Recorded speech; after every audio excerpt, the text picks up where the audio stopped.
Hey there, Anthony. Good morning or good afternoon. Yes, good morning, good afternoon, good evening to everyone that's joining us today. And thank you for joining us for our LinkedIn Live event. I think it's going to be a good one. I'm excited about today's session. For those of you that may not know, I am Mike DePrisco. I am a CEO and president. I've been in this role for about 18 months, and I've worked about 30 years helping organizations and teams achieve their transformation and change goals. And most important, in making choices, decisions, and trade offs that optimize business value. And risk is at the core of many of those decisions. We know that many of you are facing unprecedented challenges, a high degree of volatility and complexity in your business, and that degree of change requires individuals across all level of the organization to have capability and skills in identifying, assessing, and mitigating risk, and most importantly, to use risk management practices to help achieve a strategic and competitive advantage. So this is what we're going to talk about today. And joining me for this discussion is Anthony Pugliese, the CEO and president of the Institute of Internal Auditors, IIA. Welcome, Anthony. It's great to have you here. Thank you, Mike. Thanks for having me. So maybe we could get started. For the audience, Anthony, kind of share a little bit about your background and experiences and get to know you.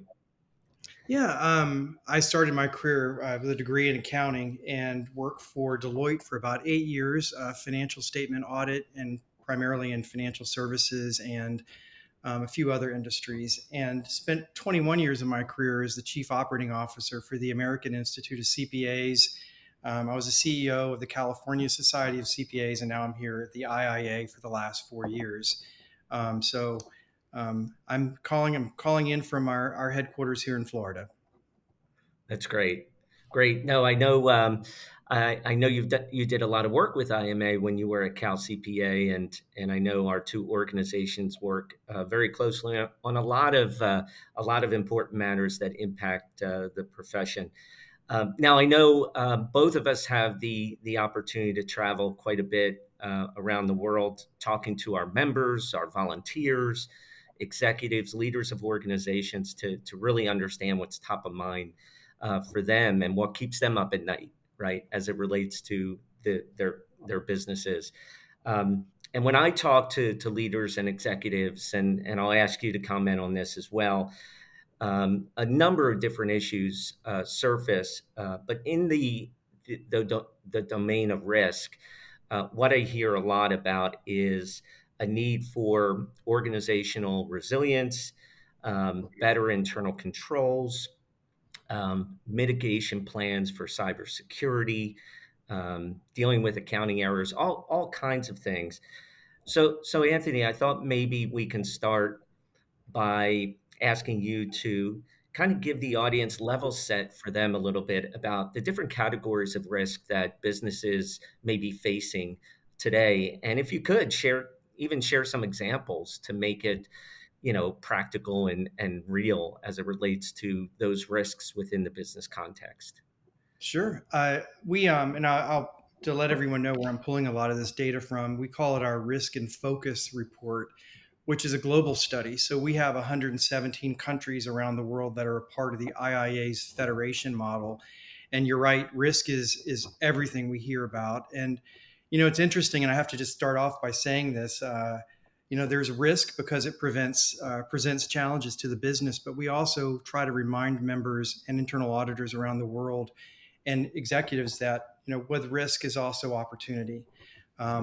Sometimes when we think of risk that the IMA looks at with its members and us with ours, we think of internal controls over financial reporting, and there's a lot of there's opportunity by not having that be a problem, but it's different than the opportunity lost by not undertaking some of the risk in other areas. But in our most recent risk and focus study, we looked at indirect risks or pressures and direct pressures that face an organization. And out of that, we looked at about 6 different types of risk drivers.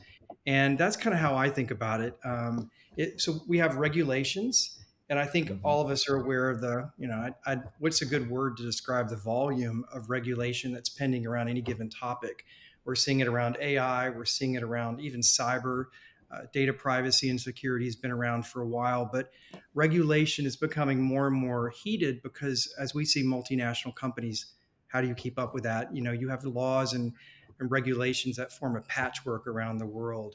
We look at risk drivers that are more financial in nature, and then those that are more business opportunity in nature, meaning if you don't do them and undertake the risk associated with it, your business could fall behind. And I think AI is Yeah. probably one of the largest examples we have right now of that. And then on the indirect side of the way we look at risks, we think of politics, and politics from a global, regional, national, state, province. I mean, whatever level, politics have become really, really important because it drives so many other factors. I think public opinion is a new category for us. And we think about things like sustainability as falling into that category where the market is really pushing an organization to do things differently than it has before. And there's an expectation different than what's been there in the past. And then lastly, we look at things that have a social impact risk. So direct and indirect, and then those 6 categories are how we categorize. And then of course, when we're ready, we have all the different things that fall under those. But a Yeah. different way, maybe. No, go ahead. No, I said just a different way that we've been trying to look at it Yeah. because our members deal with risk every day. That's their it's what we do. That's right. No, I think that's a good summary and a interesting way to think about it. And certainly, it's a great resource that you have, and I'm sure you can make it available to folks after the call. I was reflecting on this question a little bit and trying to apply it to the work we do at IMA.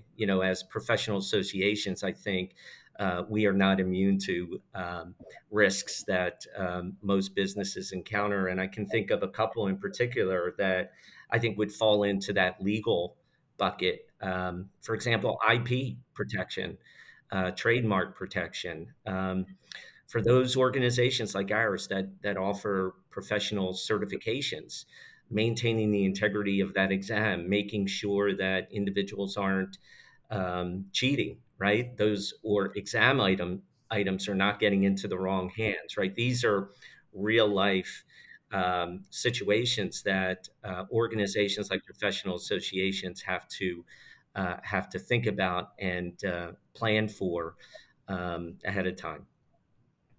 Agreed. Yeah, and even all the exam risks, you made me think of also with the changing body of knowledge, the risk that our exams are less relevant because they're not covering the right topics. So that's like another new one. And how do you keep that body of knowledge becoming so great that it's almost impossible to pass? But something Yeah. we've been looking at as well. All the things you mentioned, plus that one. Yeah, I think most folks think of some of these issues based on the headlines in the Wall Street Journal or the New York Times, but I think day to day there's dozens that potentially surface for us as business leaders to think through. Um, so let me shift gears a little bit because I think the idea of risk lends itself well this notion of resiliency. And I think organization resilience, I think was always there in business, but certainly in 2019, 2020, when COVID hit, and coming out of COVID, um, resiliency became all the rage, if you will. And I think within the context of business, when we talk about resiliency, we're talking about the ability to adapt and respond to change. And I thought it would be helpful for both of us actually to talk a little bit about how we're supporting our respective members and the organizations that look to us for guidance, advice, and resources in the area of organization resilience. Do you want to start? Yeah, I think one of the most important things, and I could apply this, I guess, to both of our organizations and how we manage risk and organization resiliency. But I think just making sure learning and communication stays on cue with what's happening is very important. I think maybe since the pandemic, the need for that has been even greater. And being very open about where you see risk and being very, very candid about how you would approach risk, I think is very different. It's constantly a learning exercise. In fact, a lot of our employees internally at IIA, we've been very open about, we call it our risk register, is talking about all the things that could impact us. And it must feel like an avalanche at times because I don't think we really talked about it that much before. But talking about data privacy and security, and obviously the issues around cybersecurity, sustainability, business opportunity, which that can be fatiguing at times Mhm. because there's so much opportunity. But we've been trying to work with our members on the learning part of it, is truly understanding how to be aware of risk and the way it keeps evolving, and for the role that we play in making sure that senior management, C-suite management, and boards of directors are constantly aware of where we're seeing risk and trying to calibrate so that we're all on the same page. That can be challenging, especially given some of the topics are so technical. I mean, I don't know if you've had a take a try at explaining how cyber is being augmented by AI. And on one side you've got cyber attacks and you've got cyber defenses, and they're both becoming so complicated. But yet we still have to make sure we're on top of it, and that requires a lot of learning, a lot of communications, but it's imperative to resiliency. And that risk register just keeps growing. Yeah, it does, but I do think a point you made earlier, and I mentioned it too as well in my opening, is the competitive advantage that an organization could achieve by implementing these best practices and thinking about their business in this way. Because every choice you make, as you know, has an implication, has a risk implication.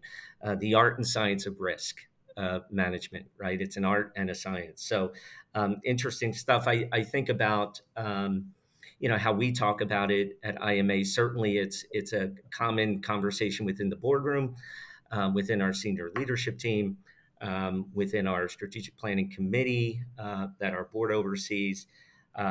We have a management accounting competency framework that really outlines what we've determined to be the core competencies that our stakeholders should aim to develop so that they can deliver value to their organizations and ensure that they're in a good place from a skilling perspective. Our certifications, all of that is embedded.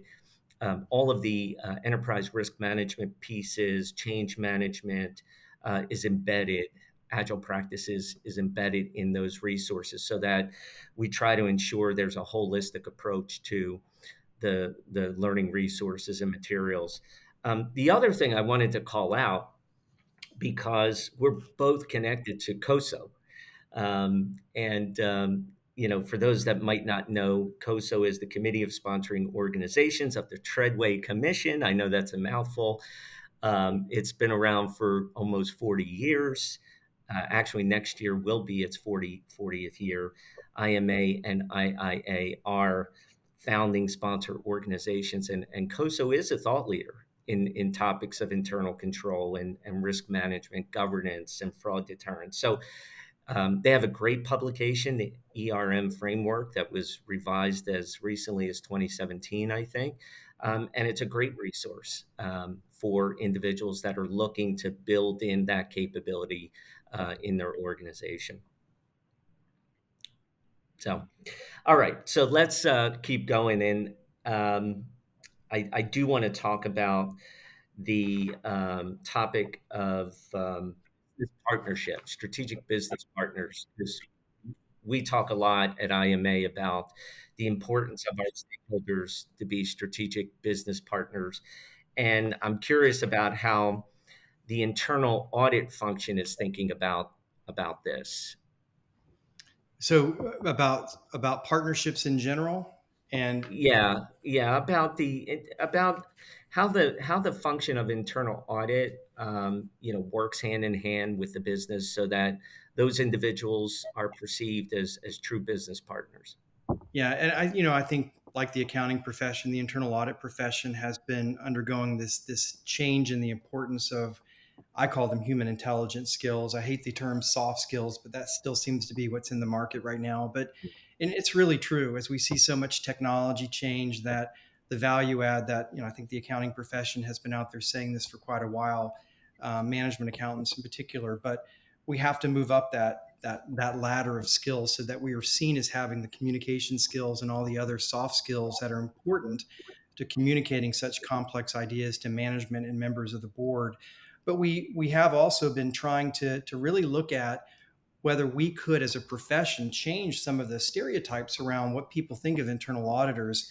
And we're not there to be the police in an organization. We are meant to be a strategic partner, so that when you're a member of management and you have concern about an area, what I want to make sure this area functions well. I want to make sure this new process is working well. I want to make sure we're looking at all the things that could affect our strategic plan.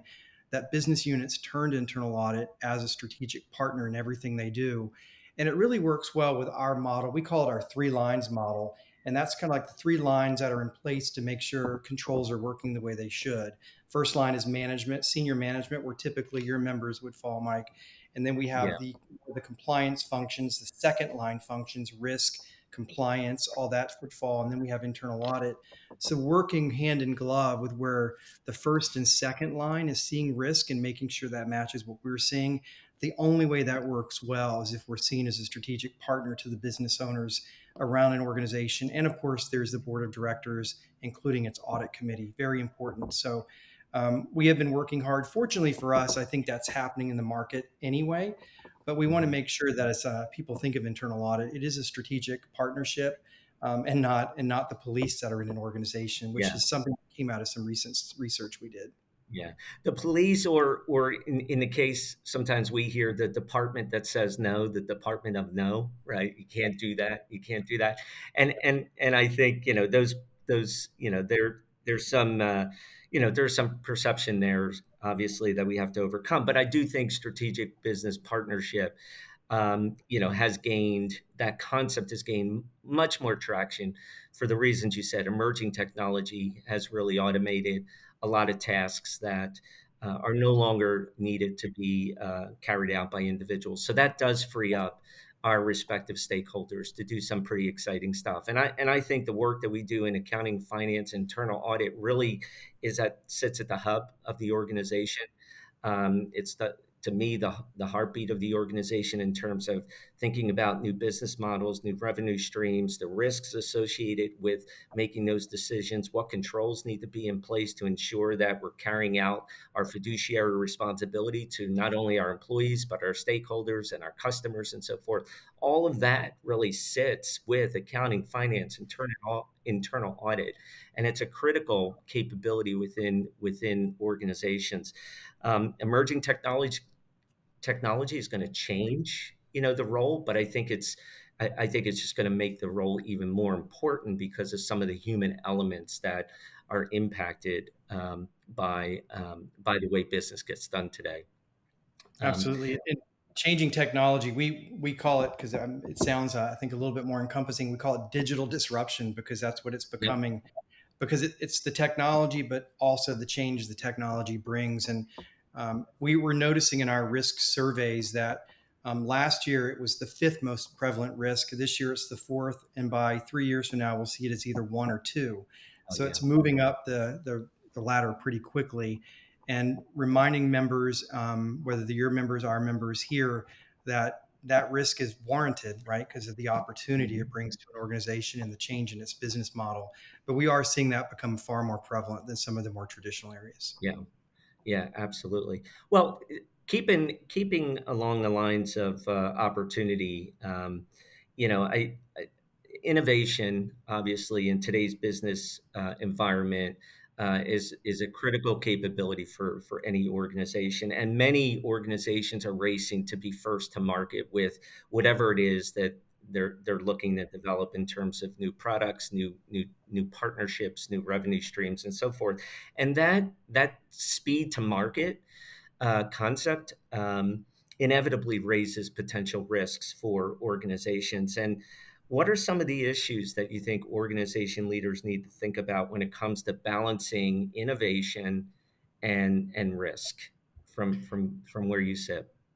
I think when it comes to technology innovation, I think it's important to think about, that organizations are not always chasing, what is that expression, chasing the bouncing silver ball, and they're running after every technology as though it's all critical for their business models. Mhm. So it's making sure you're being very particular, very selective about the things that are going to have an impact on your business model, and that you're using the right tools, and that you're not doing it and reinventing the wheel every time. But innovation through partnership is very important. Using the work of other organizations, like our two Yeah, organizations working together, yeah, is very, very important. And making sure it's smart innovation, but not innovation for the sake of it, but because you're doing it with an actual objective in mind, a value to the organization, is something that we talk about a lot. So that's one thing we're looking at. yeah. I've seen the the notion of partnership and working with others. I see it a lot within the professional association space. I'm like you, connected to a lot of association leaders, and there's a lot of conversations and a lot of good partnerships happening. That does mitigate some of the risk for sure. I think the days of the big bang approach, when you think of product development, I think that the days of the big bang approach to delivery are over. I hear a lot of organizations talking about MVPs and proof of concepts and version one and version two, and using agile practices, that idea of learning fast and pivoting based on what you're sensing from your customer or your stakeholder about what they want. I think that's those practices go hand in hand, I think, with good risk management approaches as well. Totally agree. Yeah. So we have time for one more question, and I think one more area of conversation, and it's around ethics. Um, and I know organizations have strong principles and guidance around ethics, but certainly ethical considerations go hand in hand with risk. And as professional associations, we pride ourselves on the frameworks that serve as go-to resources for our members to help them navigate risks. Any advice that you would provide to those listening in today? As it relates to ethics and innovation, or ethics in general. Ethics and risk. Ethics and risk.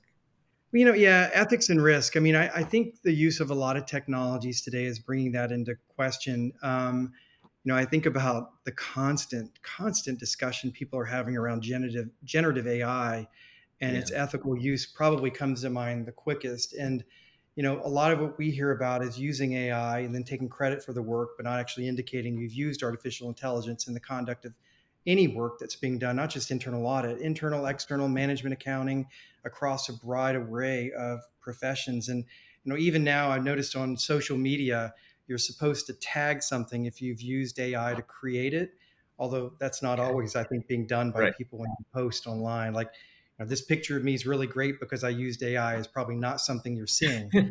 But keeping in mind the ethical use of AI, I think that means a little bit of something to everybody. But it to us, it's been very important that as we use AI, we're thinking about ethical implications of it. But that would be one area that's probably become most important to us in the last couple of years. Of course, ethical behavior is sort of a cornerstone of our profession, your profession. It's kind of what we do. So it's not a hard sell to remind members about that. I think they're pretty in tune with it. Yeah, no, no, I agree, and I would echo that ChatGPT has surfaced a lot of new issues related to ethics. I think a lot of this also, sorry, speaks to culture. Yes. So my advice, obviously, is for individuals to really reflect on their core values, treat them seriously. They do form the cornerstone of the principles that guide your organization, particularly in terms of making decisions that might have ethical implications. Years ago, I worked for an organization whose mantra was do the right thing for your customer, do the right thing for your employee, your colleague, your partner, your vendor. And that really stuck with me for many, many, many years. And it's rooted in good culture, but it's also rooted in good ethical practices and principles. And I know I know both of our organizations have many resources available to our members to take advantage of. So I would encourage those tuning in to check it out. Anything else on that topic before we wrap up, Anthony? I'm sure we could spend all afternoon talking. The only thing I would mention on ethics is, we recently put out a new set of professional standards that we call our global internal audit standards, and in that includes an area on ethics and professionalism that we're proud of. It's been updated. I think it'll stand the test of time, but it's just something different for our internal auditors that are listening in to make sure they take a look at that. But important. That's That's all I great. have. No, and I think that's a great way to end this segment. And I want to thank you for taking time. I know you're busy. I know you're about to leave for a trip, but thank you so much for sharing your perspective, your insight. Look forward to continuing the conversation again. Thank you all for tuning in. This will be recorded and distributed to our LinkedIn channel. So if you missed any part of it, don't worry about it. You'll be able to see it in its entirety. And please share it with your networks as well. We would appreciate your help in spreading the word. Thank you again, Anthony. Thank you, everyone who tuned in. Have a wonderful day and week ahead.